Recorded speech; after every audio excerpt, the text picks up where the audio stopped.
हनुमते नमः।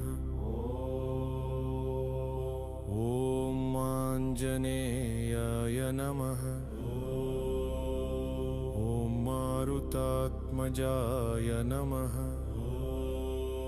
ॐ वायुपुत्राय नमः।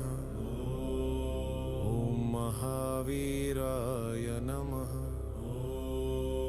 ॐ महाबलाय नमः।